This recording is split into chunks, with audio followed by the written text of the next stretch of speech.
নমস্কার, হরে কৃষ্ণ, রাধে রাধে। সকল ভক্তগণকে আমার কৃষ্ণ মহিমা শ্রী শ্রী রাধা মদন গোপাল জিও চ্যানেলে স্বাগত জানাই। আমার গুরুদেব প্রভুপাদ শ্রী স্বরূপ গোস্বামীর আতুল চরণে ভক্তিপূর্ণ প্রণাম, মাতা পিতার চরণে প্রণাম, সকল সাধুগুরু বৈষ্ণব ভক্তগণের চরণে প্রণাম জানিয়ে আজকের ভিডিওটি আমি শুরু করছি। আজকে আমরা আস্বাদন করব সবার শেষ পর্ব, দশম পর্ব, যে আমরা নিজের ভাগ্য নিজে গড়ে তোলবার জন্য আমরা আমাদের কি আমাদের পালন করতে হবে। প্রথমে ছিল আত্মশ্রদ্ধা, আত্মনিরীক্ষা, আত্মনির্ভরতা, আত্মসহায়তা, আত্ম উদ্যম, আত্মবিশ্বাস, আত্মপ্রয়াস, আত্মসংকল্প, আত্মমর্যাদা।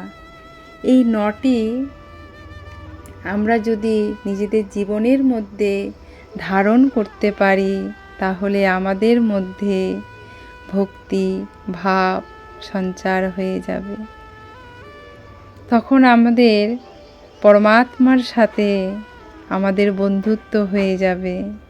যখন আমরা একটি উজ্জ্বল দিশানায় পৌঁছে যাব, তখন আমার পরম বান্ধবের কথাই সবসময় মনে আসবে। তুমি ছিলে, তাই আমি পেরেছি প্রভু, তুমি সঙ্গ দিয়েছিলে, তাই তো হয়েছে।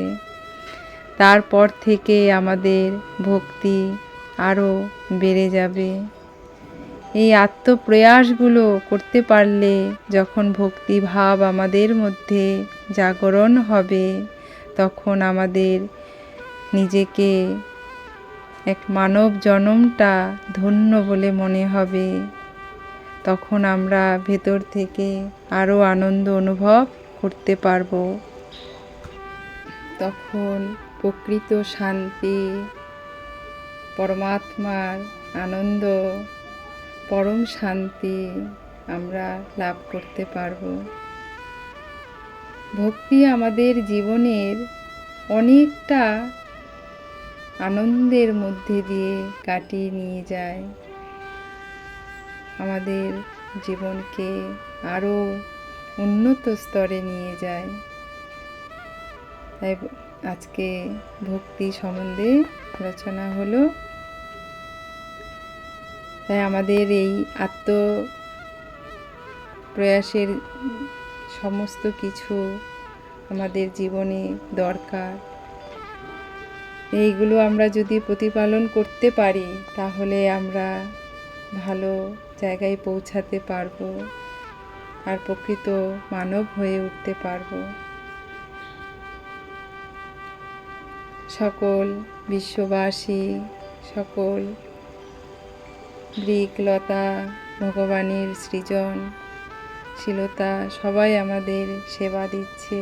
সবাইকে আমার আন্তরিক প্রণাম, অন্তর থেকে প্রণাম জানাই। সবার জন্যই আমরা বেঁচে আছি, সবার সেবার জন্যই আমরা ভালো আছি। হরে কৃষ্ণ, রাধে রাধে।